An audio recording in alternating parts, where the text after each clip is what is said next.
Hello and welcome to the Taco Tuesday PGA DFS podcast, presented to you by DFSArmy.com. This week we are headed to the second major of the year. Used to be the fourth major, now it's the second major with the tournament changes. We're going to New York, specifically on Long Island, at Bethpage Black Golf Course for the PGA Championship. And as usual, before I get down into breaking down the course, I've got to remind you that this podcast, of course, is sponsored by DFSArmy.com. And if you want access to the research station, which I'll be referencing throughout this podcast, or the Domination Station lineup optimizer for many different daily fantasy sports, all included in one cheap package, go on over there at DFSArmy.com, see what we've got to offer. And promo code TACO will get you a lifetime 20% off discount. You can just use the link in the description or just Google DFS Army, DFSArmy.com, and join today, and you'll get access to our coaching channels, all our different content for all the different daily fantasy sports. And remember, promo code TACO will get you that lifetime 20% off discount. So Bethpage Black is a course that we actually have seen before, kind of sporadically, and usually with very good fields involved. It used to be one of the rotating courses for the Barclays, which was that tournament during the FedEx Cup playoffs that ultimately we ended up getting rid of as we kind of reduced the playoff schedule. So that one kind of fell by the wayside, but it was the host of that event in 2016 and 2012. And then we also saw the U.S. Open being played here in 2009 and then all the way back in 2002. So as far as course history goes here, it's going to be a little bit confusing. You know, some of the data goes way too far back to really be all that helpful, and we're not really sure how it's going to play, whether it's going to be more like the U.S. Opens. It's seeming like with some of the rain in the forecast here, it might play a little bit more like some of the U.S. Opens did, but it's more likely to play sort of similar to how it did at the Barclays. At the U.S. Open, which is usually the second major of the year, you always have the USGA that comes in and just makes a course like as hard as freaking possible.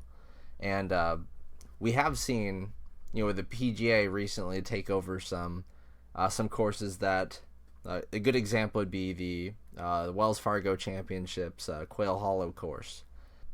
Well, in 2017, they made that the course that hosted the PGA Championship and had the replacement course for the Wells Fargo Championship. Kind of sort of how we're seeing Pebble Beach at the U.S. Open this year, although they did play at Pebble earlier this season. But we can look to how they sort of change things there, and a lot of the changes are sort of auxiliary, adding more seating and stuff that has to do with spectating in general.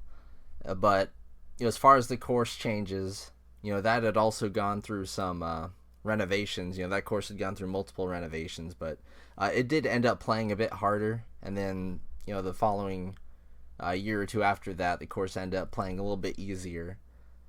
Once it went back to being just a normal sort of course, but it's nothing like the USGA where they really, sort of transform a course. But we should expect it to be relatively hard. It is just a very hard course in the first place, and a lot of the things that could affect it are the weather that we expect to see.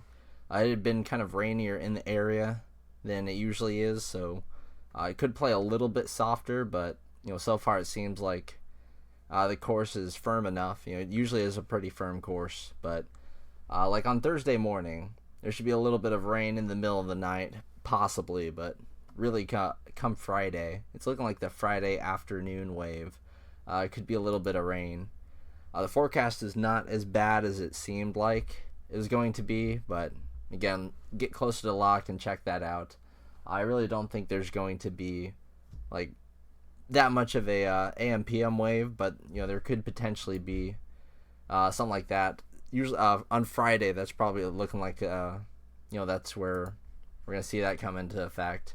But most of the percentages of precipitation are under 50%. We might see some sprinkles in the afternoon, but Thursday is actually looking a lot better than it did, with just a light little rain before people tee off. Shouldn't be that big of a deal. No delays or anything, but that's all subject to change. But for the course itself, it's a very hard course, as in it's really long, like really, really long. It's a par 70, and usually par 70s are around 7,000 yards or so. This one's over 7,400 yards. It's honestly closer to 7,500 than it is 7,400. And for a par 70, that is insane. That is, I'm pretty sure it's the largest par 70 course that we see on tour, or at least the longest. It might be the largest, though. It's the way that the holes are shaped out are kind of weird. It's kind of splayed out, as where a lot of courses you'll see holes back and forth to each other. Here, not a lot of the holes really touch each other. You have like the 14th hole. It's kind of like isolated from a lot of the other holes.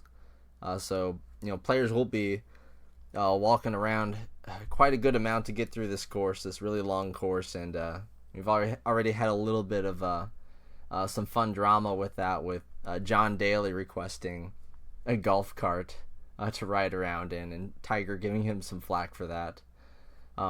That's what I would definitely do. I would 100% ride around the golf cart.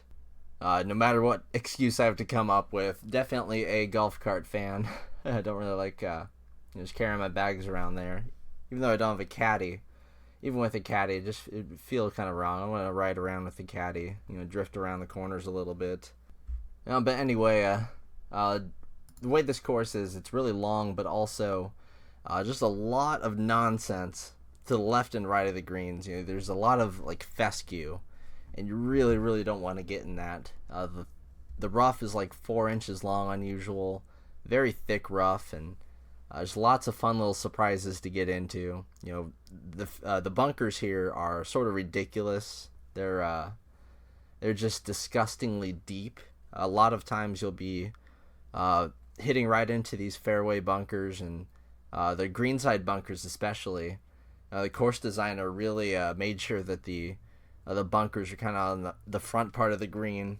They're all kind of shaped like little fingers sticking out or whatever, the little W shapes, but they're usually on the front part of the green, and these are small greens compared to your usual size greens on the PGA Tour, so it's going to be really hard just getting it to stay in there, and you're going to want to be just incredibly accurate, not only with your drives, but with your approach shot. I'd say stroke gained approach kind of matters here a lot more than most other courses. These are very small greens, and it's very penal if you hit them into these deep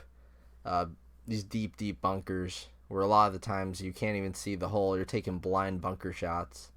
I might look to specifically fade people who are just god awful at sand shots and to begin with. So just PGAtour.com, look at the just the sand save percentages and stuff like that, especially the longer ones too. If you can look at like the 30 plus yards or whatever the stat is, it shows the longer fairway acumen stats. I'd just avoid the guys at the very bottom of that list, and specifically Mr. Cameron Champ. He is actually at the very bottom.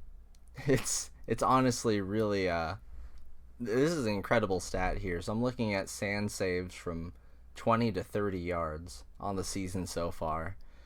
He's attempted 48 of them, and he has yet to save par once on any of them. He has a 0% sand save percentage from 20 to 30 feet or yards. That's pretty awful. And yeah, Mr. Cam Champ has absolutely no driving accuracy to speak of as well. And I think that's going to be just about as important. I think, if you're looking at, some sand stuff, I would also apply that to you guys that perhaps don't have the best approach game going on right now. If they're really good at hitting out of the sand, it might kind of make up for that a little bit.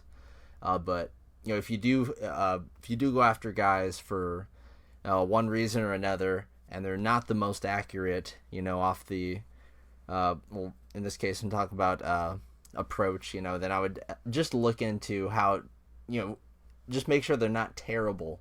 They're not absolutely terrible at these long sort of bunker kind of shots. And then looking at the driver, a lot of people are talking about how the driver is, going to be a huge part of this tournament with how freaking long the course is. This is basically like if this was a par 72, this would be like a 7,800 yard course or something like that. Like, we're talking really, really long here. And you're going to need not only some driving distance, but you need that driving accuracy off the tee. So you're going to want to hit the marks in both of those. I have a little bit of concern for the real short drivers. They're not going to they're going to be able to avoid double bogeying and stuff like that, which is important here. But they're also not going to be the ones birdieing, getting themselves up there, and they definitely won't be able to even think about eagle attempts. The way that the holes are distributed at this course, we got a lot of longer par fours. We've been at a lot of courses recently. It's had a lot of different size par fours. We've seen a lot of them under 400 yards. But this week there's only one on the course, and you see 6 long par fours with 4 medium length par fours on the course. It's going to be, that's the bread and butter right there. You've got 10 holes right there, and they're all pretty similar in range. You got one that's over 500 yards. Plays as a par 5 for the public, but here it's just a really long par 4. And you've only got the 2 par 5s. One of them is long, and it's really hard to hit it in 2, like really hard. Then you've got the 4 par 3s, and several of them are on the longer side, and they are some really rough par 3s. It's going to be extremely hard to even save par on some of these. We could potentially see a very low score at this course. It's just set up to be difficult. And in the past, we've seen cut line, all 4 times it's been played here, the cut line's been over par. In 2016, the cut line was +3. Patrick Reed won 9 strokes under par, followed by a couple of guys, Emiliano Grillo and someone else I can't remember. Just 1 stroke behind at 8 under. In 2012, that's when Nick Watney won with 10 strokes under par, with Brandt Snedeker following behind him, 7 strokes under par. At the Barclays, it's obviously played a lot easier than it has at the U.S. Open. We did see some, a little bit of weather compared to when it was played at the Barclays. But if you go back to 2009, when Lucas Glover won, he won 4 strokes under par. And the cut line was 4 strokes over par. Pretty big cut line for a tournament. Shows how hard the course is. But in 2002, it was kind of a disaster. Tiger was the only person to hit under par. He kind of ran away with it, won by 3 strokes over Phil, who shot even, and no one else even broke par. And the cut line was +10. Like, that's the largest cut line I can even remember seeing. So it's not going to get like that. Obviously, it's going to play more like 2016 or 2012, but it's hard to really weight it too much.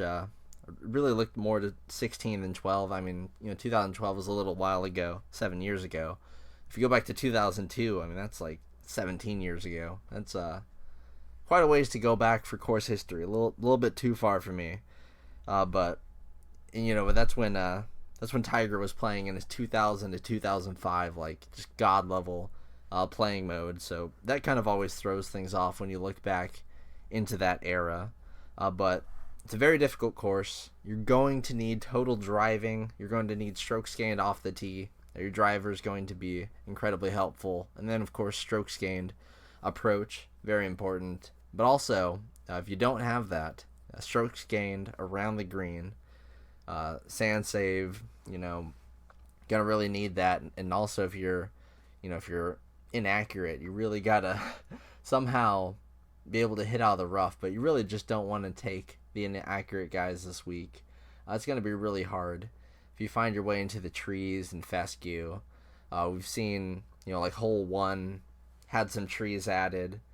Just little things like that to make everyone's day a lot harder. When looking at the course specifically, most of the tees are a little elevated. The fairways are a little bit, lower elevation. Some of them have, incredible changes in elevation, but we don't see like undulations at this course. It's really, the whole course is just kind of like slopey one way or another.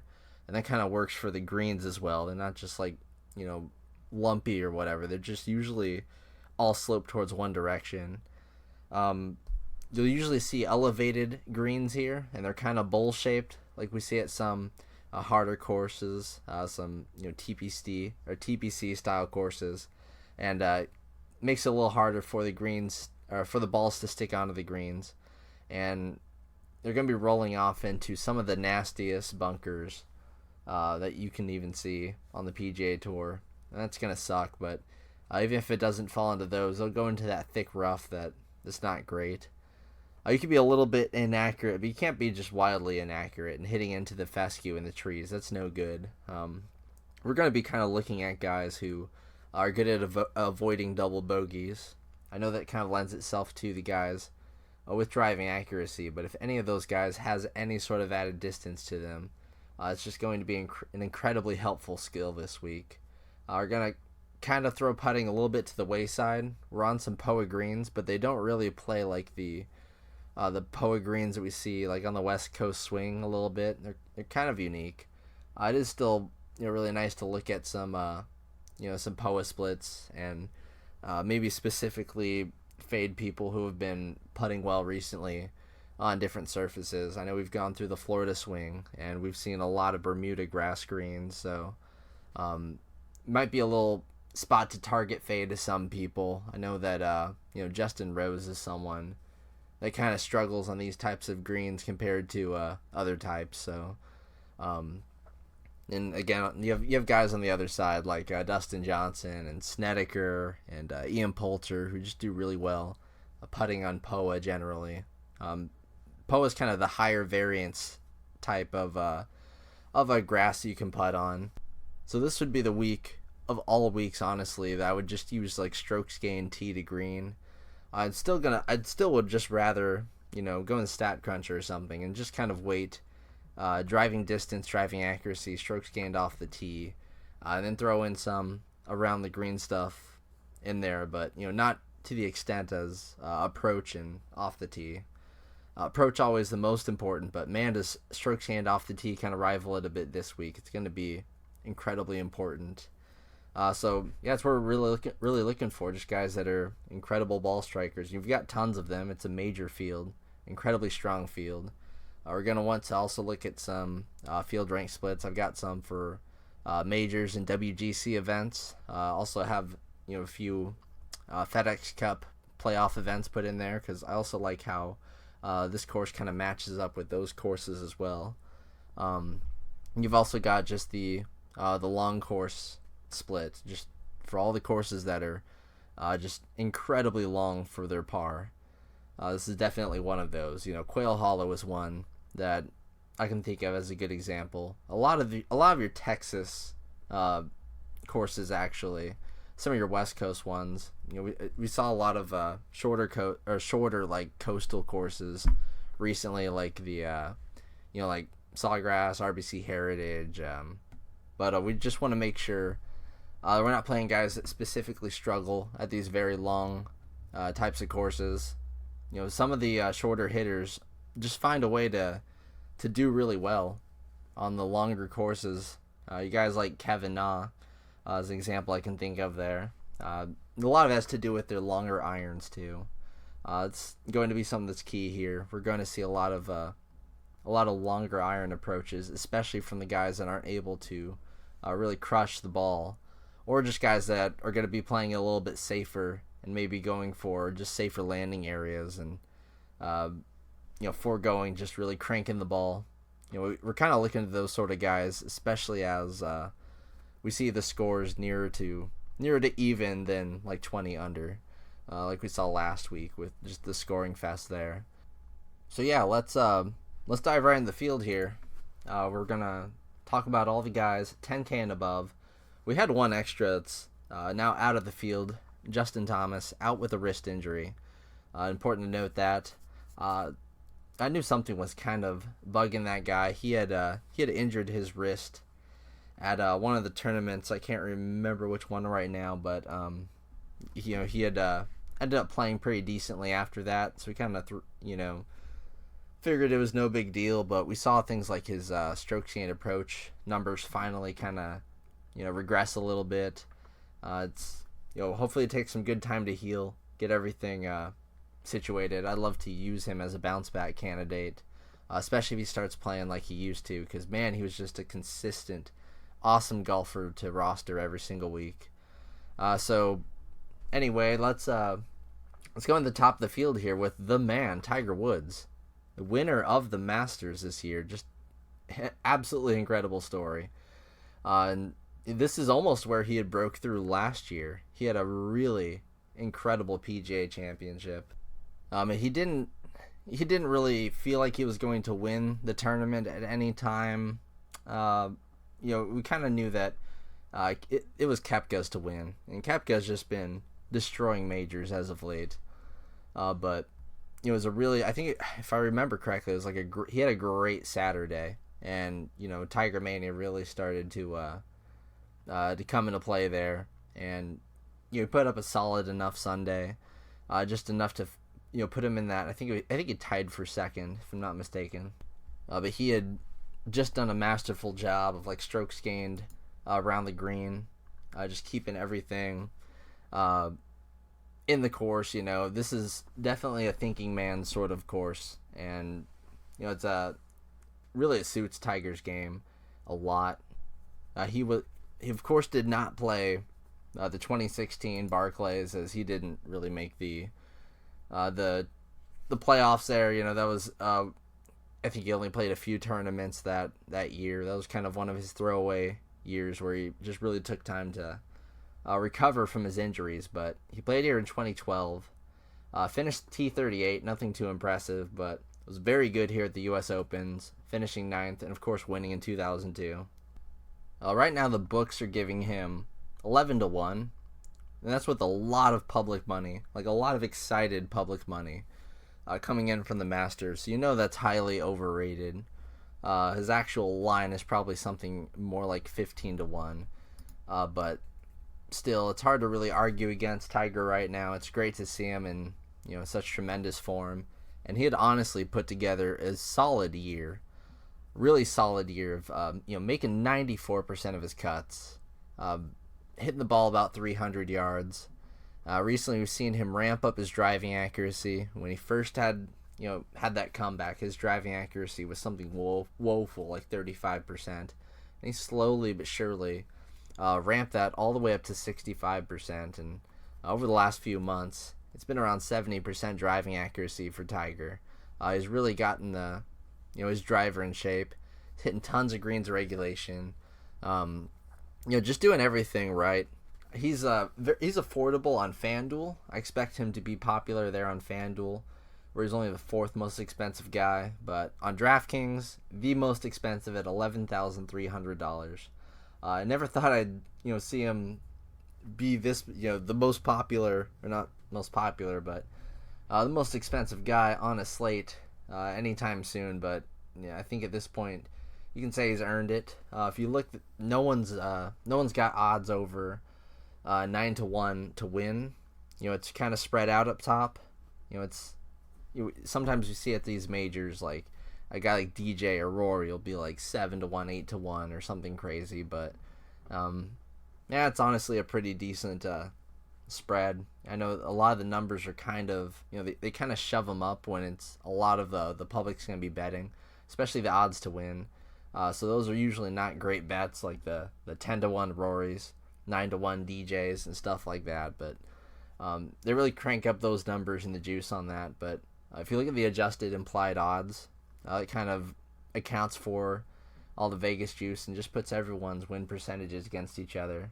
We see DJ coming in just ahead of Brooks Koepka and he's the fourth most expensive on the board. But Tiger Woods coming in behind Rory. He has the fourth best win percentage right now, with Justin Rose being kind of a distant fifth there.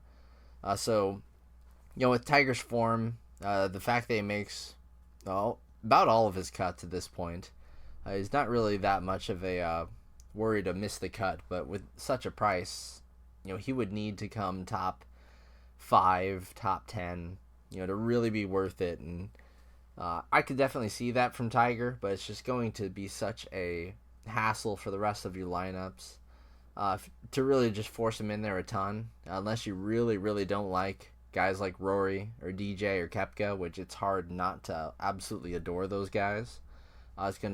You're gonna kind of want to go for those guys over Tiger. They're cheaper and they're better. They all have better odds to win, albeit slightly, but in reality, they probably are a good tier ahead of Tiger as far as the actual the odds here. But yeah, Tiger, if you want to play him. This week, with it being such a hard course, variance levels are kind of up a little bit. If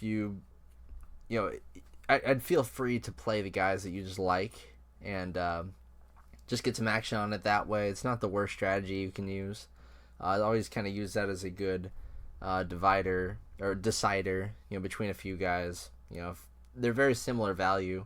First thing I'll look at, of course, is ownership, and just go with the lower owned guy if I can. But if they're really equal, then I'll just usually play the guy that I like to watch or just like as a person better.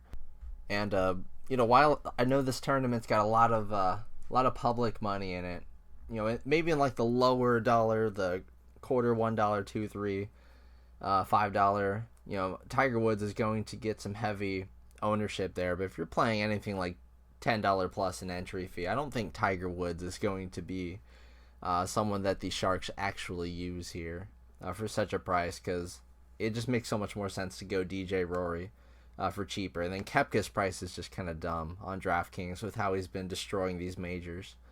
So yeah, Tiger Woods, if you want to use him, feel free. He might even be like a cash game play. That's really what he shapes out to be. If he was priced more appropriately, he'd be a good cash game play, but he's just so freaking expensive. FanDuel kind of did it right there, but DraftKings, I understand why they made him the most expensive guy. You gotta tamper that ownership a little bit. Looking at Dustin Johnson now, this guy I like a lot. He rates out number 1 in projected round score and projected fantasy points per round on both sites. Tiger Woods came in 10th in that regard, just to kind of put things into perspective here. But Dustin Johnson, he comes in second in long and medium length par 4 scoring, and number 1 in DraftKings points gained in those hole types as well. Just really rates out amazingly for the type of course it is. Just ultra long. We all know he's an incredible driver of the ball. A lot less accurate than Tiger here. Recently, his driving accuracy percentage has been around 56%. So, I know his approach game is absolutely stellar. And recently that's kind of been going away a little bit over the last 10 rounds, just gaining 0.4 strokes compared to the about 1 stroke per round these averaged over his last 25, last 50. But around the green stuff, he's been just dead even, just gaining no strokes to the field. He's gotten a lot done putting recently, especially on POA. Easily the best POA putter of all of the studs by a long shot. I do worry a little bit about the driving accuracy, and I wouldn't play him in cash. Obviously a GPP play there, but he'll probably be in a good amount of my GPP lineups just because of his ridiculously good numbers at long courses. We've played 6 incredibly long courses over the last year for him, and he has an average field rank of 95%, which is by far number 1 at that split of anyone else, like 10% above anyone else. Just really, really awesome at the long courses, and also good at the majors and WGC events, better than any of the studs. Just overall, he's pretty much the best golfer in about any field he steps into. Not this one. If you just, it depends on what you're asking there. I kind of phrased that a little badly. He's the best current golfer in any field he's in. I know Tiger Woods, of course, the greatest, of all time in that. But still, Dustin Johnson, probably, if I really had to put all my eggs in one basket, it would be him, probably. It feels like the U.S. Open, even though it's the PGA Championship. But the course, with it being a U.S. Open course, and one that, frankly, has done pretty well at, finishing 18th and 3rd at the Barclays and back in 2009, finishing 40th at the U.S. Open there. Just all right, but that was when he was about a rookie, honestly. That was one of his first few years on tour.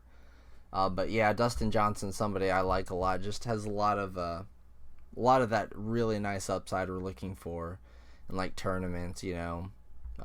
Long term has the most fantasy points gained per round on average. Birdies are better gained. That's pretty much the name of the game with him. Super solid and consistent. Him and Rory are sort of the same play usually. Just Rory is more volatile, with DJ being more consistent.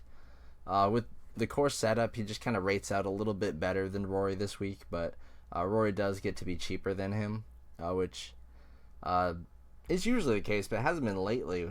We've seen some expensive and chalk Rory with how he's been playing lately. But yeah, let's just roll right into Rory here. So, Dustin Johnson, he has a great driver and all, but with it being kind of inaccurate, it kind of he used to always be one of the leaders in strokes gained off the tee. But Rory leads that every single year, and this year is no exception. He is destroying it off the tee, gaining almost a stroke and a half per round off the tee. It's hard to argue much with that with this course. His approach numbers also are getting pretty godly. Over his last 10 rounds, 1.65 strokes gained per round approach. Over the last 25, 1.15. Just some crazy numbers there. I think he has a bit higher upside than DJ, honestly. Going by strokes gained, a DJ's made up for a lot of this in putting, as Rory's putting has been incredibly average. But he's just getting it completely done off the tee. Approach, everything you're looking for, you can get with Rory McIlroy this week. Just incredibly safe play for me. I would think about using him in cash. He rates out 3rd in projected round score, and recently he's been just destroying everyone and gaining birdies and fantasy points.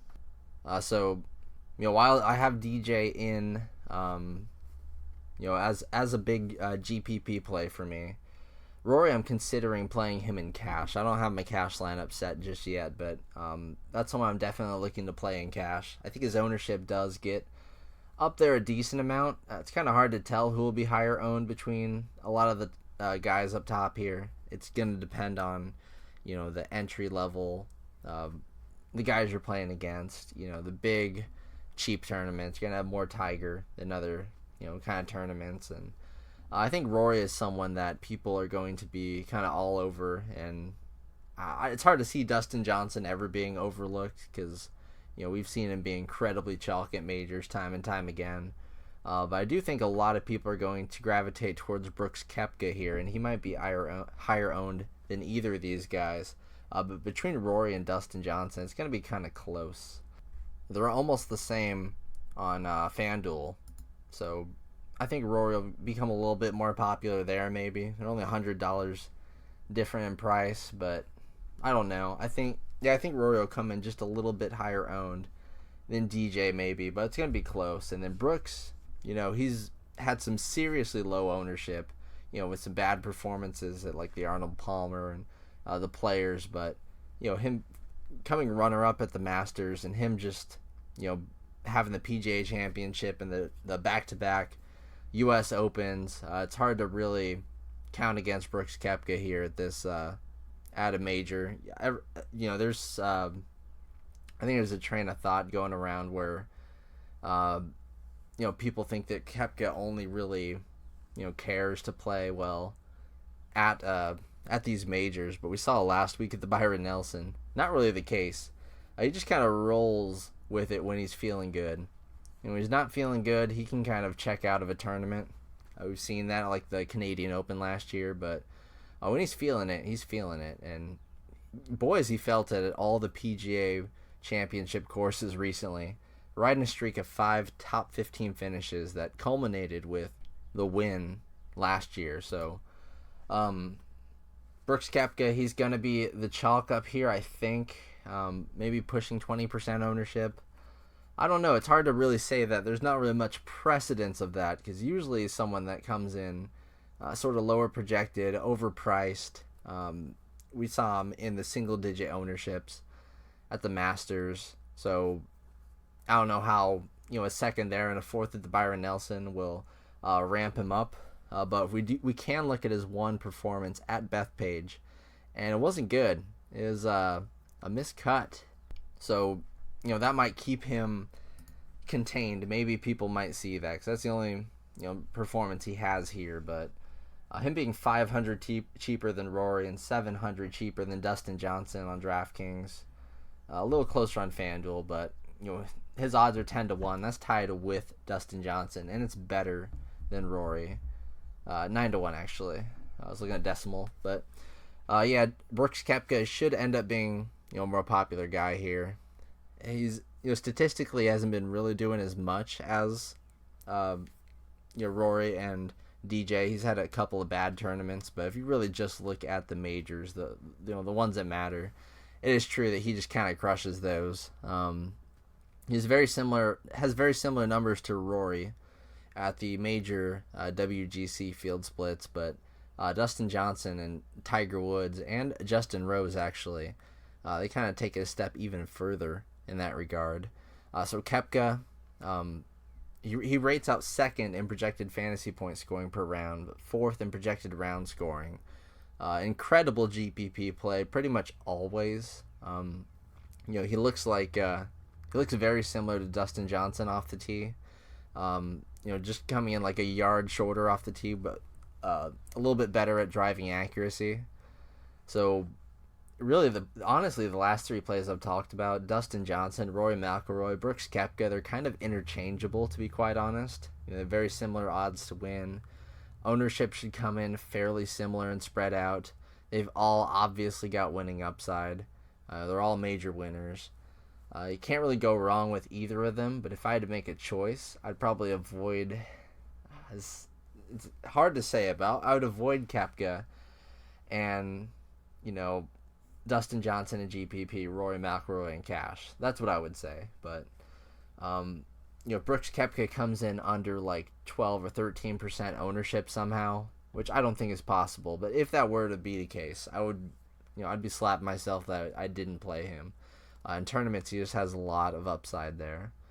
Now, Justin Rose. We'll throw him in there. I know usually I only talk about the 10K and above guys and the free part of the pod, but got to toss Rose in there to step in Justin Thomas's place there. We got to get the other Justin involved. We used to seeing a Dustin top spot here, but Rory and obviously Tiger and Brooks have really been stepping it up there, kind of breaking up the Austin monopoly that is the stud section of the PGA Tour on DraftKings. Now Justin Rose, he bounced back from an awful Masters miscut where he was the chalk, and he had absolutely incredible course history, all top 25s, arguably one of the best of anyone in the course, because they didn't let Lee Westwood in this year yet again. But absolute shocker miscut, and this is a guy that has 2 or 3 miscuts over the last 2 or 3 years.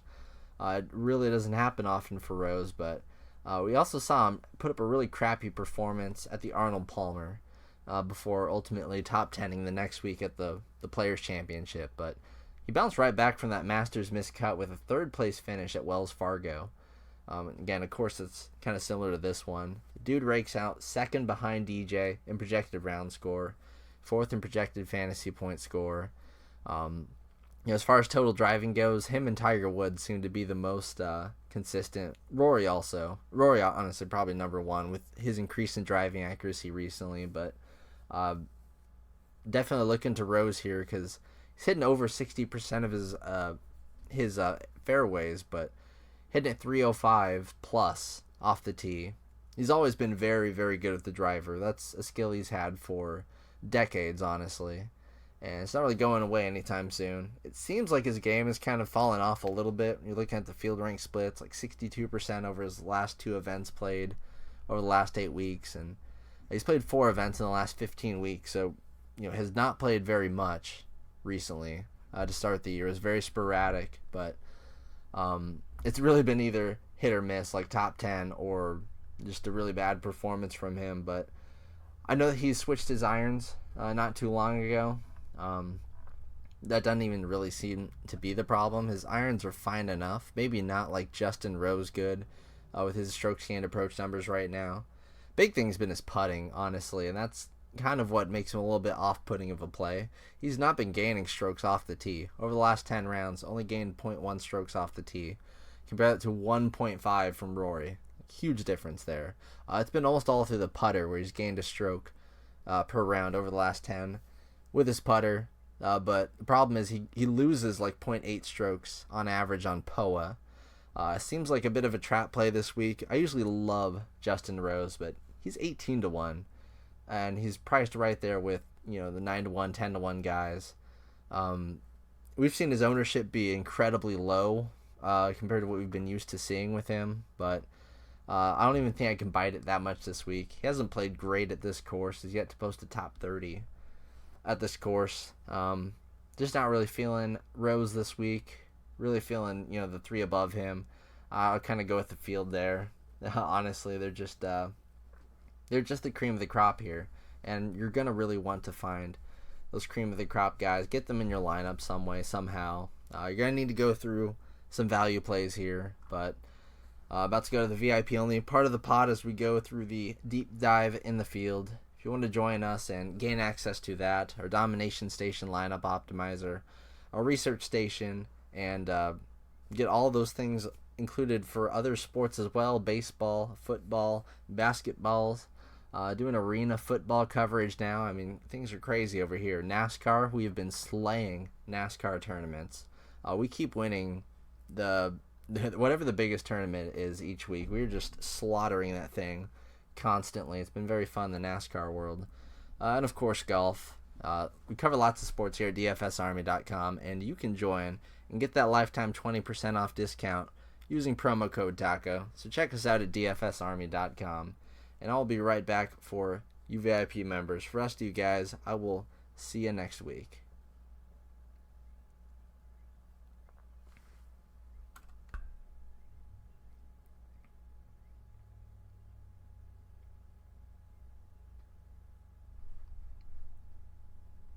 All right, friendos, let's roll through the rest of this field here.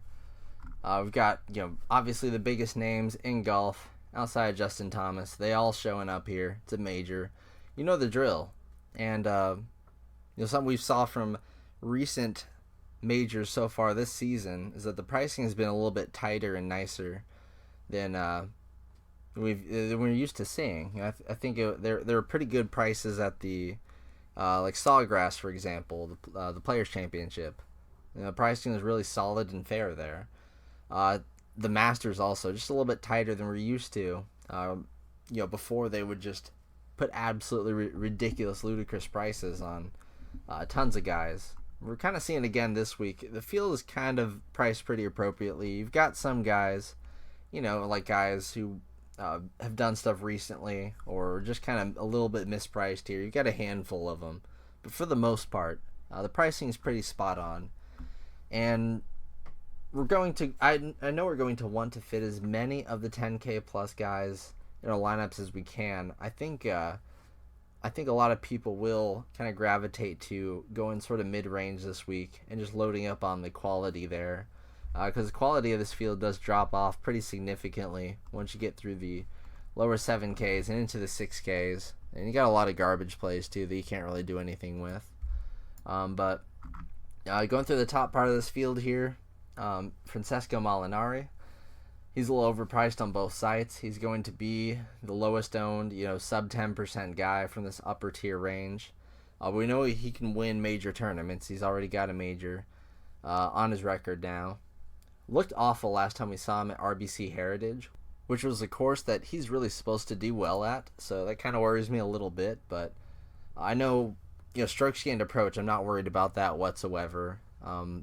Now, Molinari had always been seen as a longer guy, but, recently it ramped up his driving distance to around 300. But recently it's kind of gone down a little bit. It could be some of the courses he's played and whatnot, but we've seen his driving distance dip to around 290.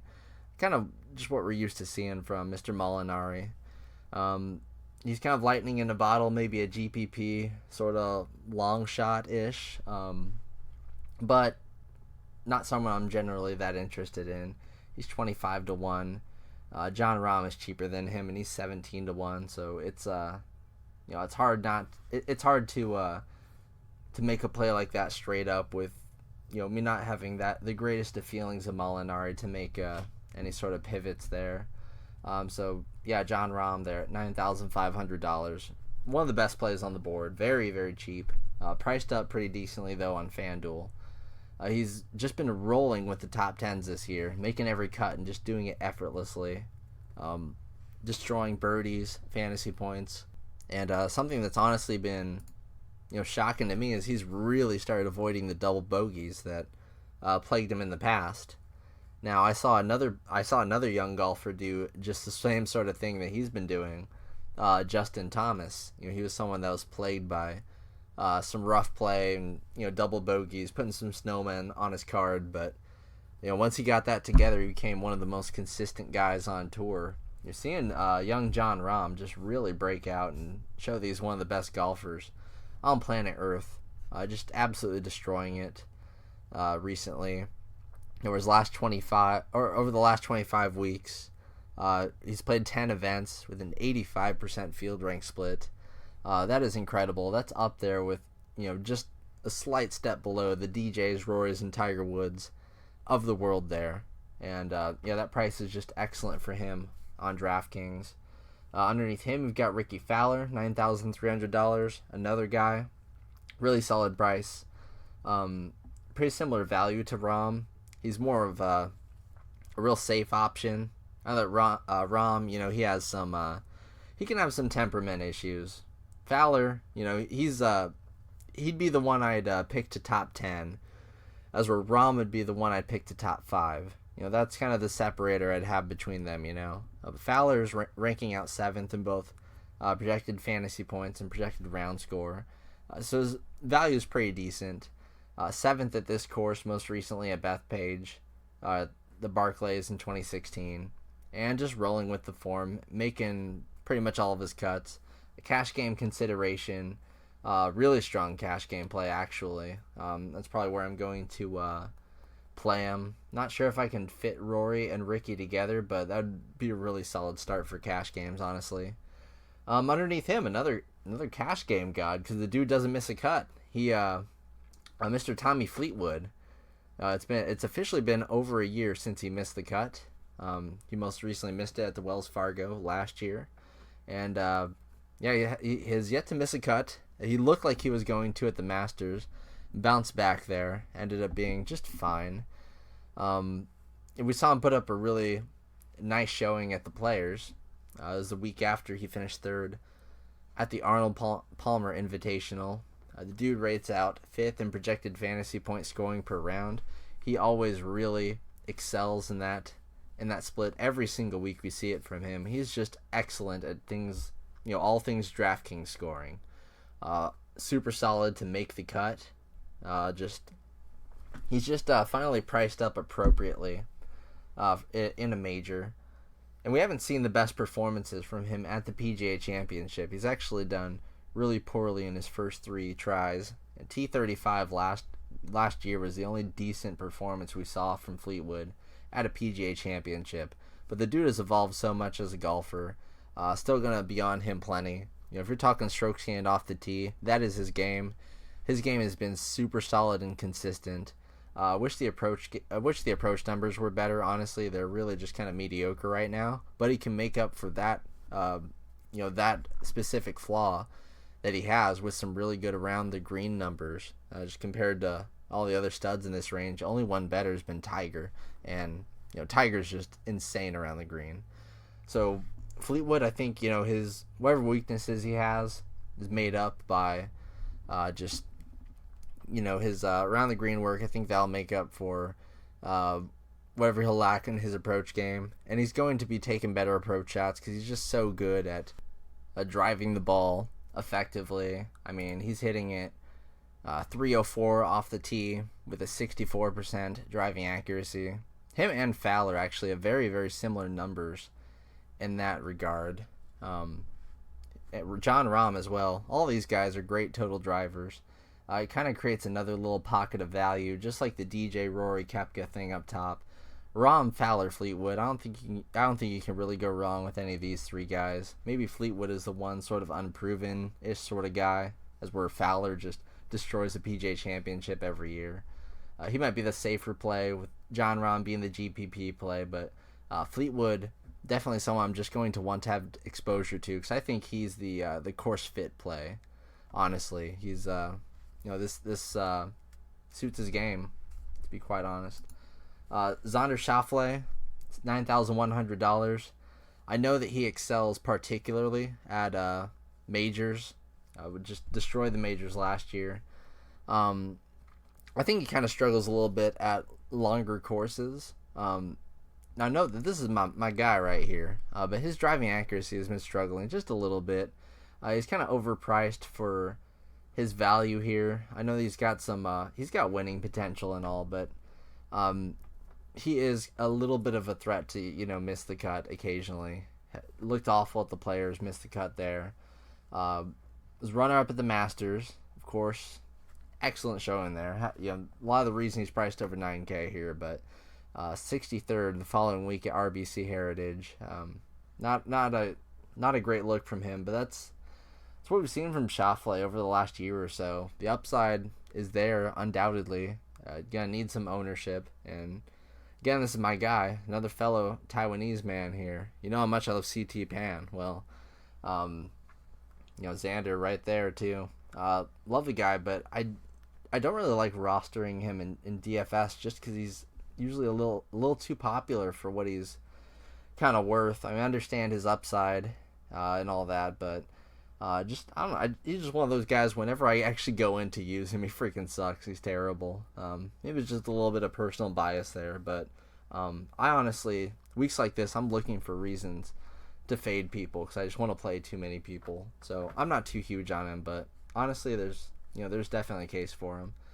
Then Jason Day, this is a guy I'm big on. He's $9,000 and just awesome at PGA Championships. And great here too. 4th in 2016, 24th in 2012. Riding a good streak of consecutive top 20 finishes here at the PGA Championship, wherever it is. He consistently crushes it. Won in 2015, followed that up with a runner-up in 2016, 9th in 2017. Just every single year, I swear, with him. Just looking like an underpriced play. On FanDuel, they've got the pricing right. Just a bit underpriced on DraftKings. I know he had the withdraw at the Arnold Palmer and is a big threat to withdraw at any time. Maybe has some of the reason to do with his price, but I don't know. Usually he's a huge liability off the tee, but I've noticed his driving accuracy improving a little bit recently. I like seeing that. Because he's long with almost 310 off the tee. And starting to actually gain strokes off the tee, which is nice. He's been getting it all done through the putter, but nice to see him do some other things for a change. And his approach stats aren't terrible now; they're just slightly under average. And if there's anyone I trust in sand scrambling a lot, it's Jason Day. That's something he's just very good at. Kind of the same reason as Tiger. So. Just a play I'm going to be going to early and often with a price like $9,000. That's definitely the cheapest, true stud from here on out, you could argue whether or not they're a stud, but Jason Day, definitely the cheapest of the true studs. Sorry to indirectly kind of roast you there, Bryson, but that's the next guy we got to talk about, Bryson DeChambeau, $8,900. Just, always gaining strokes off the tee. Like to see that here, but his approach game has fallen off recently. His finishes have fallen off too. This is a guy that won back-to-back in the playoffs late last season. Recently, he's just not been getting it done. 20th at the Players was the only real sign of life we saw from him. It's just been bad performance after bad performance. Just look a little sketchy out there, especially his RBC Heritage miscut. But he does rate out 3rd in projected fantasy point scoring, 5th in projected round score. And if you look into that, DeChambeau is just really good at long par 4s and crushes par 5s in general. It sucks to see him on a course where there's only 2 par 5s, but the longer par 4s, that's really where he shines. So, $8,900. I'd say it's a reasonable price for him. Missed the cut here last year at the PGA Championship. Hasn't played Bethpage, which is a little bit of an issue. Xander, Tommy, and John Rahm also haven't played it. But I think it's something they could figure out, especially the smarter players here. And I know that Bryson is a very, very smart player. A bit of a nerd, but I can appreciate that. He might not even break 10% ownership as well. So if you want to go there, sure. I'm going Day just because I got to make some stands. But DeChambeau, not too much wrong with him. Tony Finau, $8,800. Sort of like Xander, really shows up during the majors. 5th at the Masters. And that was sandwiched in between some really rough performances at Texas, Wells Fargo. Some places that he really should be good at, Bombers courses and all that. But, maybe just, I don't know, it's been oddly inconsistent for Mr. Finau, who was Mr. Consistent for a good while, but I know before that he was Mr. Inconsistent, so he was still finding himself out there on the PGA Tour. Gonna win something sometime soon, I think. Kind of see it on the horizon with him. Just a little bit pricey for me right now. I don't know. It is hard to argue with that. Delicious 82% field rank split at majors and WGCs and 14 events played. Also doing well at long courses. I don't know. I might reconsider a little bit of Tony Finau. I mean, the main concern I have is just that strokes gained off the tee. He's actually losing strokes off the tee recently, and that's something that's a little bit bizarre for Finau because he had been, he's always been a guy that just crushes off the tee, but lately he's been becoming a little bit of a putter in ways. It's kind of fallen off in the recent form, but over the last year or so, honestly, he's got a lot of his value through putting, and that's just kind of strange. Not really doing too much through approach, although that's been increasing a little bit recently. But honestly, it's been his number one strokes gained category of the last year, putting, on it right there with off the tee. So I don't know, it's just weird for Finau. He's not playing exactly how he used to be, sort of looking like Jason Day, in a way, but.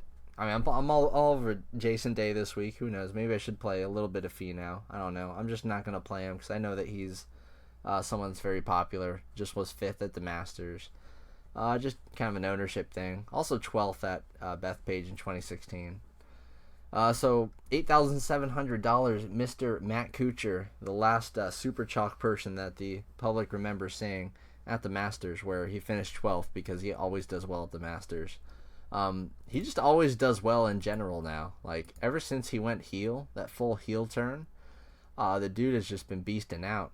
Had one sketchy performance at the WGC Mexico event. And where did he get in trouble?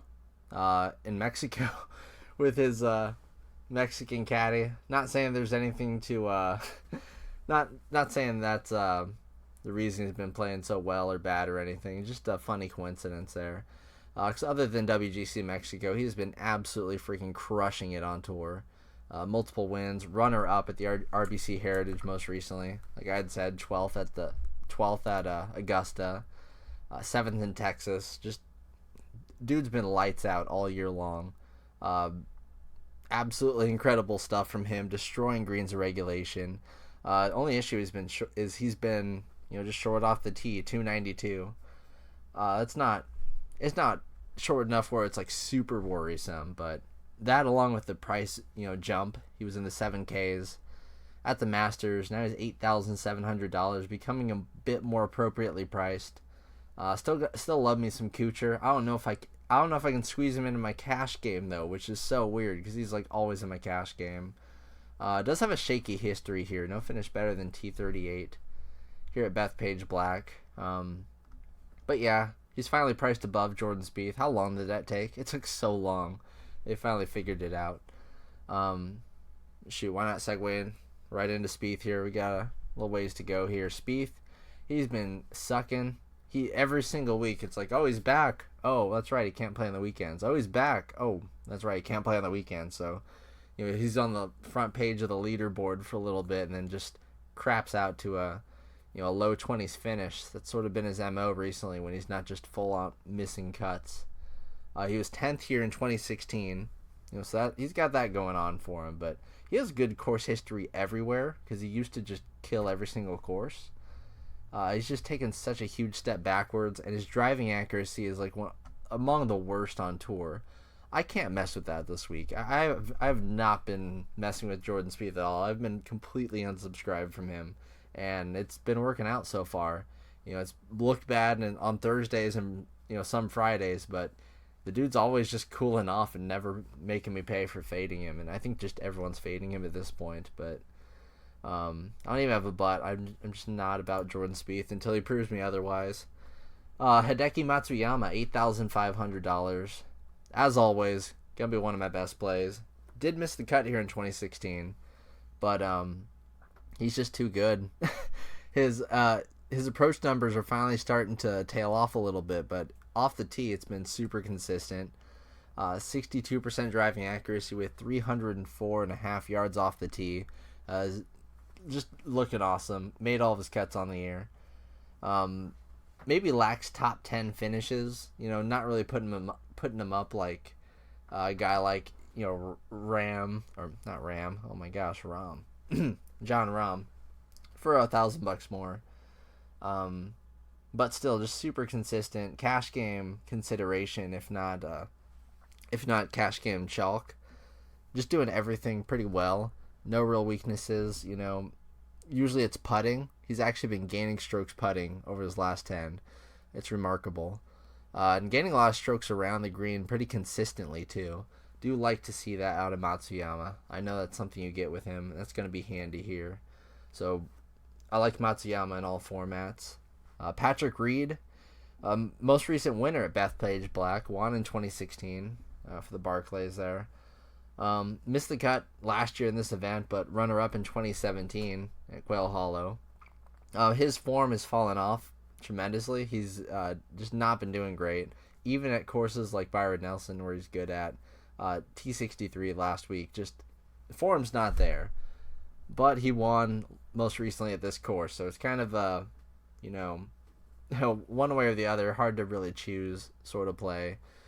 Driving accuracy is pathetic, looking like Spieth, and he's also horrible with his driving distance in the first place. So that's reason enough for me to get off of him, but he's always been really bad with his driver. He's been really consistent about that over the years, and when he won here in 2016, he was also just doing crappy with the putter. Or with the driver, not the putter. The putter's how he gets it done usually. Not recently, but in general, short game is how Mr. Patrick Reed makes it up. Props to him for winning in 2016, but I really just I can't really go there. Matsuyama for $100 more is so much of a better play in my eyes. Reed's just too crappy with the driver for me, honestly. He rates out 21st in projected round score, but only 49th in projected fantasy point scoring. Not very good at fantasy point scoring. Not really that great at driving distance and even greens of regulation. Not looking good there. Not looking too hot with strokes gained approach. Just I don't find too much reason to play Reed. Paul Casey, What's up with Paul Casey? I have no idea. He used to be like Mr. Ultra consistent. Now he is Mr. Not consistent at all. Is the highest standard deviation in his field ranks of anyone that I've talked about in this pod so far, which is crazy because before, if you were to go back farther, only like Kuchar would be more consistent than he was. The dude just always made hella cuts. Now he's like going back and forth between winning and finishing like dead last. It is insane.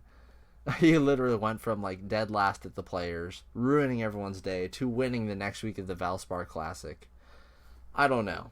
Hands up in the air, I don't know. But 8,300 is cheap for Paul Casey. I will say that. So, obviously looking like a GPP play now. You know, before super cash gameplay, now he's just full on became a GPP sort of guy. Moving down to Patrick Cantlay, third Mr. P in a row. Really the third guy whose name starts with PA in a row. That is neat. That is interesting. Well, he's significantly favored over these other P guys at 38-1 right now. Should be a little bit of a chalky play. The dude's been posting top 10s like it's no one's business over the course of the year. Has been super awesome and consistent outside of the Players, and that's Sawgrass. That's one of the most forgiving miscuts that there are. What other miscuts has he had? Like the Masters, that's forgivable. Like Cantlay, I know he hasn't done much at majors yet, really, but top 10 at the Masters, got over his demons, made that cut. That's really really pushed me in the right direction with him, and then followed that up with a third at the RBC Heritage. Just way too much top 10 upside for such a cheap price. Gonna be one of my core plays. I'll eat the chalk there. I love playing Patrick Cantlay just in general. I've always been a Cantlay truther. That's something that I'm very guilty of, but for the price, he is very nice. Then right underneath him, I love how they just go from like everyone is just 100 away from each other until about this point. But Adam Scott, $8,100, fourth year in 2016, and third at this event last year. Has been a sort of like Paul Casey, where he's kind of either missing the cuts or doing pretty well, but lately he's just been honestly doing pretty well. He got over his skid that lasted for a little while. In 2016, he was looking like one of the best golfers there was, period. Now his strokes gained approach has left him, unfortunately. Rest in peace, Adam Scott's iron game. But, making it up by being a really good putter out of nowhere. Yeah, especially on POA too, something I'm noticing. But recently he's just been putting the lights out, and when he's played well, he's generally just putted the lights out. Hard to trust that a lot. I prefer ball striking Adam Scott, but just solid with the course and all that. Just a decent play in my eyes. Not the best play statistically, but I don't mind him. He's just been finding ways to crank out good results, and was very good here last time they teed it up. We've got Bubba Watson at $8,000. I like him and the other left-handed person at $8,000, Phil Mickelson. I think they work out really well for the course. They both finished 13th in 2016. Phil Mickelson finished runner-up at both U.S. Opens. And Watson also finished 10th in 2012 and 18th at the 2009 U.S. Open. The lefties are very good here. They've got a few holes where their left-handed stroke and their ball flight path just helps them. They've got a few dog legs where you really need to angle your shot well. We've seen Bubba obviously do stuff like that, the Masters, but really just does that in general. And strokes gained off the tee, that is Bubba's bread and butter. So he's consistently, doesn't matter what split you're looking at, consistently gaining like over a stroke per round off the tee, and pretty much nothing else. Everything else he's very mediocre at, but definitely feeling that driver. 61% accurate, 317 yard driver. That is great. So I really like him, even though he has looked god awful at PGA Championships recently. At this course in particular, though, he is very good. So I think the course history will be very tricky for Mr. Watson. But I usually don't like the guy, but for once I'm actually going to recommend playing Bubba Watson. God help my soul. Especially on FanDuel. He's very cheap over there on FanDuel. Then Phil Mickelson, who no one's been playing. He's been just embarrassing outside of the Masters. Just not been just putting up really dreadful performances. And his driving accuracy, as always, is crap. But kills it this course. I mentioned the runner-ups, 13th last year, not last year, but 2016, last time it was played. I'll just take some. This would be like total flyer sort of stuff, but I know that Phil gets into trouble, and that's just what he does. But man, he knows how to get out of trouble. That does make up for it. It's something you kind of always say about Phil, but it just continues to range through. He loves making magic shots. You play him in like the most aggressive GPP lineups that you have. Like that's a way to go with him. Like he's a super aggressive play. If you want to do that, man, Phil Mickelson is your guy. But I do like how the course sets up for him, and lefties have a little bit of an advantage, I would say. Now Sergio Garcia, $7,900, looking to be the chalk. Got Henrik Stenson with him as well at this price. You guys know my affinity for him. But Sergio, very good at the course, third in 2012, and at the U.S. Opens, top 10s each time. Has not done well at the PGA Championship, missing the cut 3 years in a row, but that doesn't really matter. I see these struggles quite a bit at long courses. 40% field rank in 7 events played at long courses. And honestly, at majors and WGCs, he hasn't really been showing it either. Missed the cut at the Masters. Hasn't done much at the WGCs. Just I think he's going to be very chalky this week, and I would recommend a fade. I don't feel like playing Sergio. I know he's reformed a lot of his game, and he's just looking, pretty good. After the miscut at the Masters, came fourth at Wells Fargo, just to show you he still knows how to ball out. But I'm just gonna do a target fade based on some ownership here, and I'll pivot to who should I pivot to? Well, there's only one other guy this price. Oh, and he's the guy that I play every single week, no matter what, Henrik Stenson. So yes, I love me some Stenson. I loved his post on Twitter. He had 1 million drivers in his hands. He has to drive it today. That's it's not something he likes to do. He really doesn't like to drive the ball. He likes to hit that 3-wood. 285 off the tee. Not long, man. Not long. This is not something he likes to do. But you know what will make up for his lack of distance here? Besides killer accuracy. Because he always has killer accuracy. Right now his accuracy is 69%, and that is nice. And of course, greens regulation. He leads that stat like every year. He's a green god. That is definitely going to come in handy here. And then that and his elite strokes gained approach game. That's just always been a core part of his game. But with him, it's the long irons. He can make up for his lack of distance pretty much every time by utilizing the long irons. But if he's really going to be driving it out there, though, I don't know. He was top 10 here in 2009, but withdrew at the Barclays and T54 in the other year there. Has improved his play a little recently. I know he kind of went through a little bit of a skid there. Skid, and not too huge of a skid. It wasn't all that bad, but he wasn't playing great. I'd say he was in a similar skid as to what I don't know, like Justin Rose is in right now, maybe a little bit more than that. But all his missed cuts in Europe were by 1 stroke. I wasn't too terribly concerned. He seemed to bounce back pretty fine. 20th last week at the Byron Nelson. So usually does great at the PGA Championship. Did miss the cut last year, but has a lot of top 10s. I love him, obviously. I think that he, with the driving distance, obviously lacks it, but, kind of the name of the game this week. If you lack any core part of what you need, tee to green here, you just have to subsidize it from some other part of your game. And I really think he does, with the fact that he just does not miss greens, and his long iron game is just so good it makes up for that lack of distance. He's also just been putting really bad lately, and that's something that can turn around.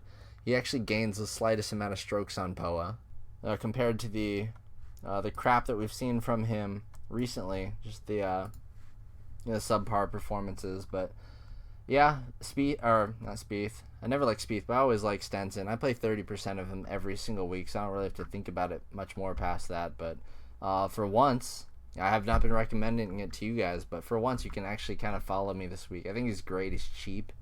Nice pivot off of Sergio. It's going to get all the ownership. I love the play. I also love Louis Oosthuizen right there at $7,800. Just a god at majors. He's just so good at majors, and specifically majors. Top 10 threat all the time. The Masters here.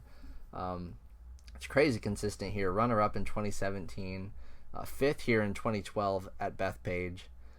Just really high upside from him. And I don't think his ownership is going to be anywhere near Stenson's, let alone Garcia's. So, love Mr. Oosthuizen there. If you want a raw ownership play and you're not worried about the play making any sense whatsoever, you can take Mark Leishman, who just withdrew from the Byron Nelson.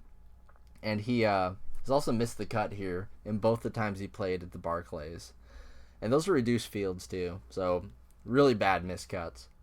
On paper, there's no real reason to play Mark Leishman, but if you want super low ownership on a generally good golfer, Leishman's your guy there. Gary Woodland, fourth here in 2016. He's $7,700. Good price for him. Way better at fantasy point scoring than most. Cranks it off the tee. That's like his main skill set there. Really good total driving, dude. Hits it 310 plus off the tee, but 65+% of his fairways hit. That's kind of what we're looking for here. He is a core play for me. Kevin Kisner, his form's solid. Had the win at the match play. Top 20 the last 3 years at the PGA Championship, and made his cut here in 2016. He's short off the tee, 287, but it's hitting 70% of his drives to make up for that, and he does have a pretty decent approach game. It's been ramping up actually over the last 10 rounds, 0.75 strokes gained per round. Not looking bad for Mr. Kisner, who's just been, he's kind of risen like the Phoenix after some god-awful play, and starting to look honestly pretty good. Lots of top 30s in there, and not the crazy cheap price he was at the Masters, but we'll take him at this price. But Woodland's still the better play here. And then $7,600. You got a couple of freaking awesome plays here. This is a value pocket for sure. 7776 value pocket.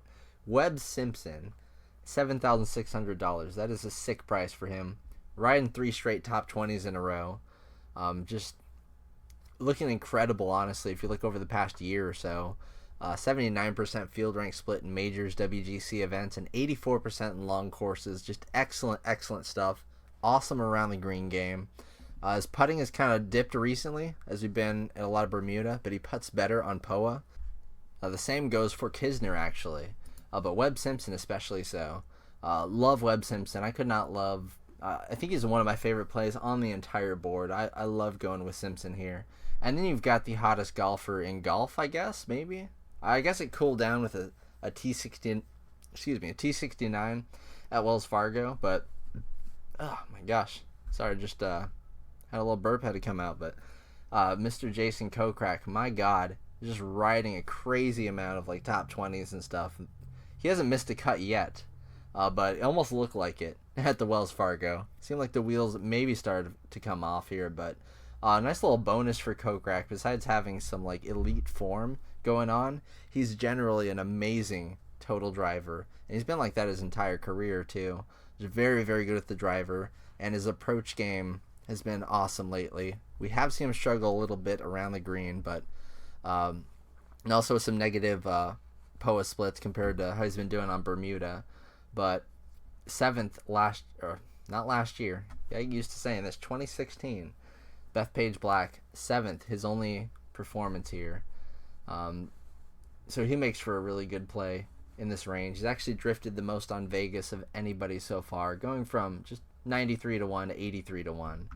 We haven't seen anyone move a higher percentage than that. So not sure if he'll retain the crazy amounts of ownership he's been getting just because of that T69 might signal to people that maybe he's slowing down a little bit, but if they see that he was 7th at Bethpage, though, I think his ownership kind of stays, and maybe his odds drifting a little bit might be a sign of that.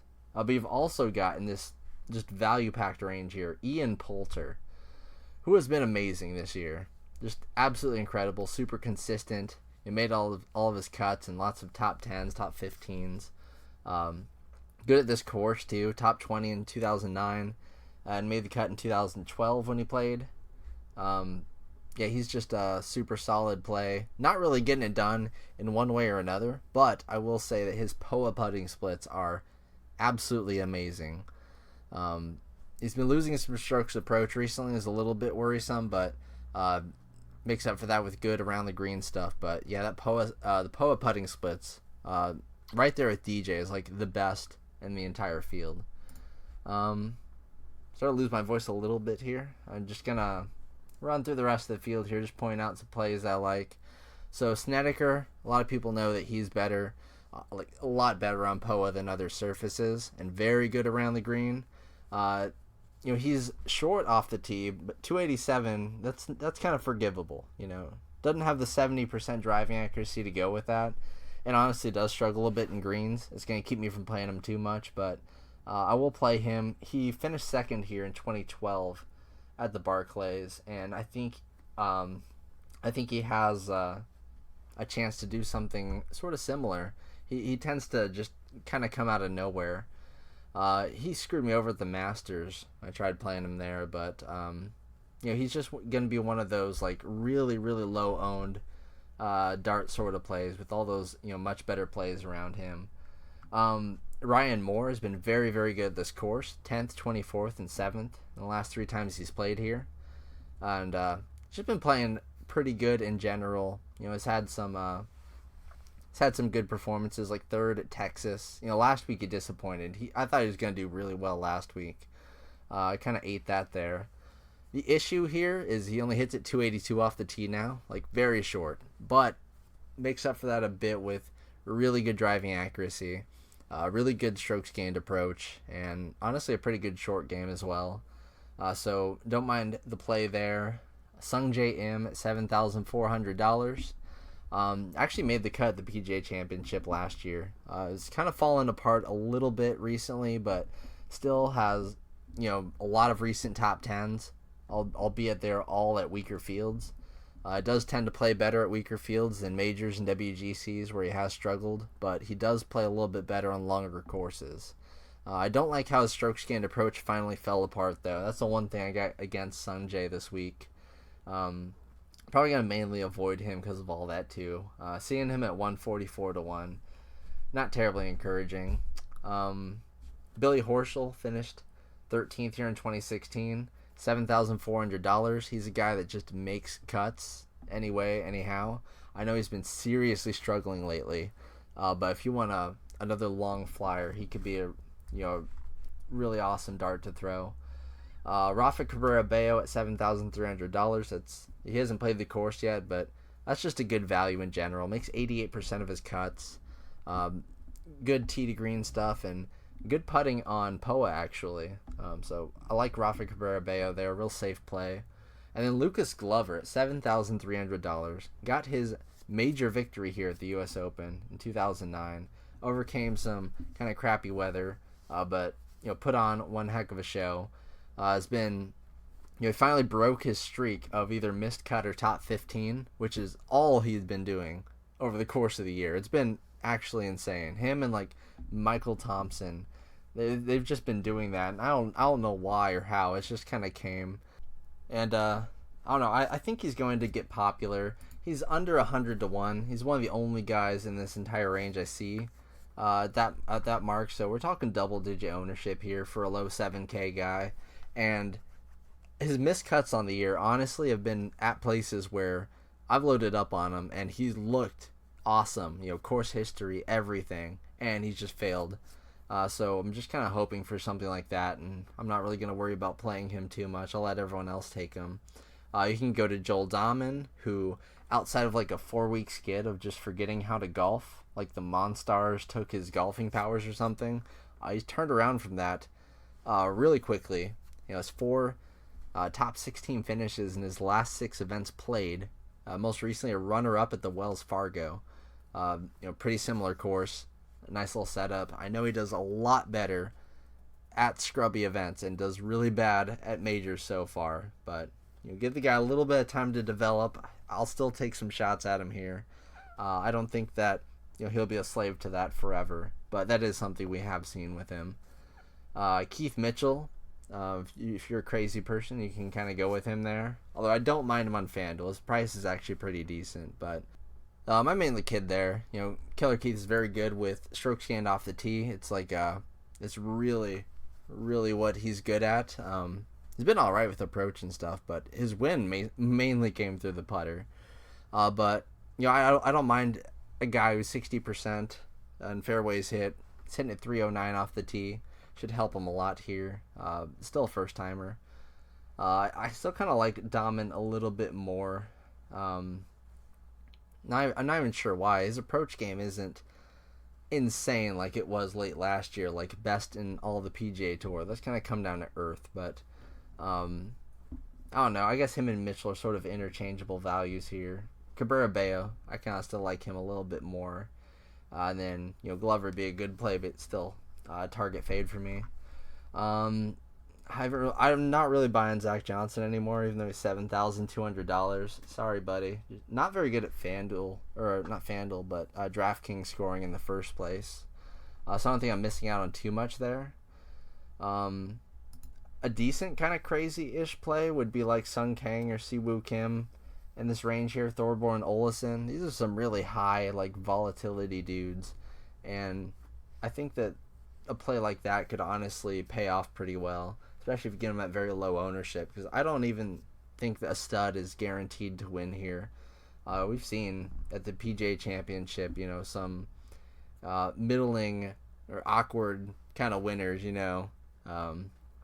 So, I think that someone maybe in the middle of this field, not like way in the back, it's not like no scrub is going to win this, but there's some middling talent I think could definitely have something to say here. Ryan Palmer is one of those guys at $7,200, 13th and 24th here at the Barclays, but he was playing a lot better golf back then. Now he's just incredibly inconsistent, like ultra inconsistent, more inconsistent than almost any other golfer on tour, but besides maybe like Paul Casey at this point. A button GPPs, it's a little bit of what you want. That, mixed with his actual course history here, makes him a little intriguing for tournaments. That and just his likelihood to score birdies and fantasy points. He double bogeys a ton. Just keep that in mind. He probably will just get into a lot of trouble here and be a bad play, but when he doesn't, man, he does actually post a ton of birdies compared to other guys in this range here. Jonathan Vegas at $7,100. Been playing some good golf recently. Put some top 10s up on the board on some fairly decent fields there. 3rd at the Players and then 8th at the Wells Fargo most recently. 22nd at this course in 2016. Don't really mind him at all. 305 off the tee, 60% driving accuracy. That's a good combo. Gaining lots of fantasy points. Probably one of the best in this entire little area here.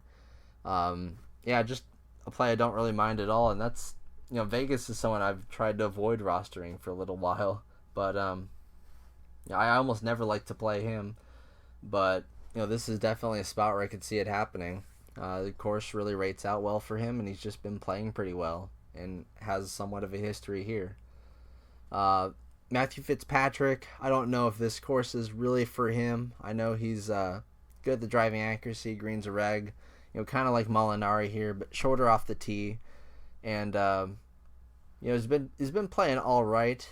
The second, the Arnold Palmer, does show a little bit of his upside here, but he has really sucked at like majors so far, and like here missed the cut the last 2 times of the PGA Championship. I just kind of like the other plays in this range a little more, like Emiliano Grillo at $7,100. No one's gonna play him, and he finished runner-up here in 2016. Does really well, honestly. 88% of his cuts made. over the last year or so, although a lot of them have been like just like Julian Atulian style made cuts, if you know what I mean, where he makes the cut, but it's not like that great. But still, cash games, $7,100. I really like Griot for those. Aaron Wise continues to play pretty decently, although he should have done a lot better last week. Still 45th in projected round score, but 15th in projected fantasy point scoring. One of the reasons I kind of want Wise here a little bit. Good, off the tee stuff. Maybe a bit inaccurate recently, but hits over 300. Good with strokes gained off the tee. Don't mind him there. Now Jim Furyk. Oh, Jimmy. He's been playing so well, but then it kind of fell apart for him at the RBC Heritage, which is like one of his best courses that there is. So I don't like seeing, guys do poorly at places where they're supposed to do really, really well. He hits at 278 off the tee. That's where it becomes like a problem, He's not even gaining strokes off the tee, even though he's hitting 77% of his fairways. Like, let that sink in. I think he's gonna struggle unless it's like a really, really hard, if weather were to come or something to just shake things up and make it, make the score super high. Then I would like Jim Furyk. But if it's gonna be fine, I'm not gonna take Jim Furyk. He's not gonna have any sort of upside. Maybe in FanDuel, but even there, he's priced up to the point where it's like, no, I'm not really going to use Furyk. I'll wait for a better spot to use him. Charles Howell III, he is such an awful PGA Championship history, and at this course as well. And over the last 3 weeks, he's missed 2 cuts and withdrawn. This is what happens to him every single year. Like clockwork, honestly. First half of the season, God at making cuts and everything. Second half of the season, who cares? Just pack it in. That's what happens every single year with Howell, and we'll see him again. I had already told people next time I'm rostering him will be the 2020 Sony Open. I will see you then, Chucky 3 Sticks. Don't win anything until then, please. And then Graham McDowell in this range too at 7,000. I think it's a nice little play there. Winner at the Corrales Punta Canas, obviously, but followed that up with a 7th in Texas. Another longer course there. He's been making his cuts. 18th here in 2009, although he did miss both of his cuts at the Barclays. A lot of it's been through the putter, though. Like, actually, almost all of his value has come through the putter, actually. I hadn't noticed that before, actually, so... Yeah, I'm actually not really a huge fan of this Graham McDowell play because literally he's like losing strokes in everything but short game, and that's it's never the best way to go about it. Now is it? You got Justin Harding, 7,000 also, top 10 last week, but oh my God, it was all through putting, and I can't really I don't think he's gonna be up there with the Roses and Thomases and the Dustin Johnsons. I don't think he's going to be a part of that Austin group anytime soon. But he's an intriguing, young talent. We'll have to see what comes of him. I'm not gonna put any money on a guy that's just literally just been putting well. When we're switching up putting surfaces, that doesn't make sense. $6,900. Daniel Berger, like this play. Just been playing just okay golf. Looked fine last week, and that's all I really care to see from him. He's just been kind of, kicking it around, losing any amount of ownership he's got, but I know he's a good golfer deep down. Rookie of the year. I think like Kisner, he's going to have sort of a bit of a redemption period. I think, honestly, we can see him in the 7, 8, 9Ks again. We're just going to have to see how he goes from here. I dislike that he finished T70 here in 2016, but for such a cheap price, that's at this point you want to just start taking guys that have acumen, that have pedigree, and that's Daniel Berger. It's also Kevin Na at 6,900 as well. He's also another play that he's super short, but 291. It's actually not as bad as he's been. He's been in the lower 280s before. If he can just get it around there decently. I know that he has a good long iron game, and I know his short game is good. So he's a play I wouldn't mind much at all. Jorge Campillo. Now, he finished like dead last year at the PGA Championship. Keep that in mind. However, dude's been crushing it. He has been crushing it in Europe. Holy crap. He has 5 top 3 finishes in his last 6 events played. And the other one was a T20. Now, they haven't been at the strongest of fields, but my God, he's been crushing it.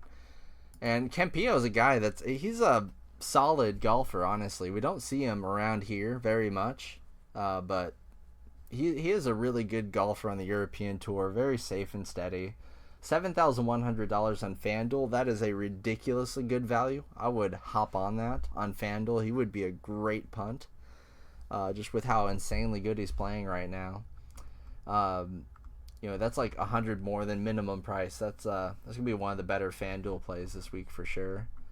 Moving down through the 6K range, I already warned you guys about Cameron Champ, who's $9,300 for some reason on FanDuel. Just way too bad out of the sand with accuracy to do anything. They did allow Lee Westwood in this field, and he finished 5th in 2012 and 23rd in 2009. Don't mind a sneaky little Lee Westwood. Very high quality golfer. Underpriced, I think. You could say the same about his fellow European, Mr. Juice Luyten at $6,800 and $7,900 on FanDuel. That's really good too.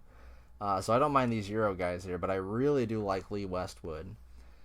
And then going down the list here, you're starting to get to guys where you really ought not to play them. I will say that Kyle Stanley, kind of turning it around a little bit. 8th at Wells Fargo. Now I went there. I literally saw Kyle Stanley just go off. I ended up following his group a little bit more than I wanted to when I was there last year, but I did see Kyle Stanley just turn on a heater and just rip through the first round of that. It looked amazing. I watched him just walk in like a 40-foot putt like it was nothing. But since then, oh boy, he had one rough stretch. I mean, really rough. Now, I know it's only been a couple of, decent finishes in a row for him, but he's someone I'm just going to keep an eye on, see if he has a Kisner-style resurgence here. But I'm not going to play him at this course. His course history here, 74th, 76th, 53rd at Bethpage. Yikes. Can you trust Sam Burns after that withdrawal? He was looking so good, and then withdrew at the Wells Fargo, and it's got me not liking him, but very long off the tee, just highly inaccurate also. And again with Kyle Stanley also, just a bit too short off the tee here, 284. That's not going to be the way to go, sorry. That and the awful form's just going to keep me off of these guys. CT Pan at $6,700. Gimme. That's what I'll say about him. 290 off the tee. That's not short. I know he's short, but he's not short. The dude just won. He can just give me the CT Pan. Just hand him to me. Matt Wallace, $6,700. 120 to 1, and he's surrounded by guys 200 or more to 1. So he's someone that's going to be probably going to get some ownership, even though he has sucked ass the last 2 times he has played on the PGA Tour, like horrendously missing the cut at the Masters and the RBC Heritage. But he's always got that lightning in a bottle, has tons of wins and top 3s. Honestly does have that upside. So I'll throw a little bit at him just because of that line. It's a weird line. Honestly, how much he's favored. I could, a few of the other guys about to mention, I see it, but Matt Wallace, I guess, is just literally because he likes to just randomly win. Another guy I'm eyeing here, $6,700. Eric Van Rooyen, very good European Tour player there. Man, I wish Brian Harman was in any sort of form, because I'm telling you, left-handers have an advantage here. Brian Harman's history here, 22nd and 5th.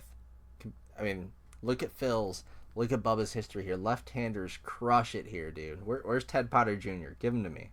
I think his win finally expired for him getting in all these like random majors and stuff. But my God, I might even play some Brian Harman. I know he's been playing god awful, but 8th at the Players. Last super strong field he was at.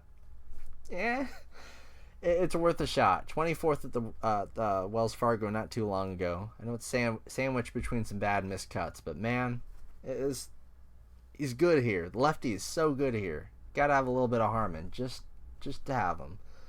Ches Reavie, we've seen him play a little bit better, some top 30s over his last two. Had a pretty decent made cut here in 2016. Someone to consider. Ryan Fox, min price on FanDuel. Gimme.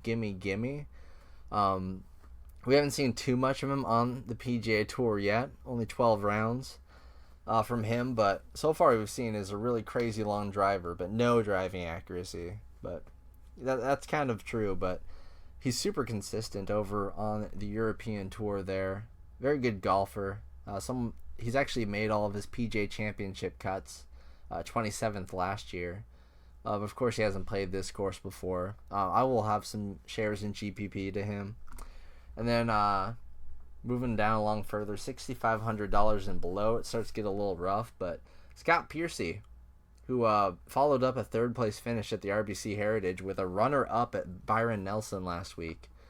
So, this is not like a random, bounce of form for him. He kind of had a weird stretch where he wasn't playing very much, and like the Honda, Arnold Palmer, the Players, the Florida events, he just sucked at really badly. But man, before that, you look in the swing season and early on the West Coast swing, he was putting up top 10 finishes. We go back to the CJ Cup, which was in November, October last year. Since then, he literally has 6 top 10 finishes on tour. That might be one of the highest marks of anyone in this entire field. That's low-key insane. So for $6,500, that's an absolutely bananas play right there. He's not consistent though. You can't trust Scott Piercy. He's also not great at long courses. Yeah, you can't trust the guy. He likes to raid out well and then just crap on you for no reason. So just keep that in mind. He did finish 22nd here in 2016. And also at this price, you got Joaquin Niemann, who's fallen off pretty hard lately, but he has a little bit of a consideration there. Kiradach Alpha Barnrat also kind of eyeing him a little, and Adam Hadwin, maybe in cash games or something, because he just likes to crap out made cuts. I don't know.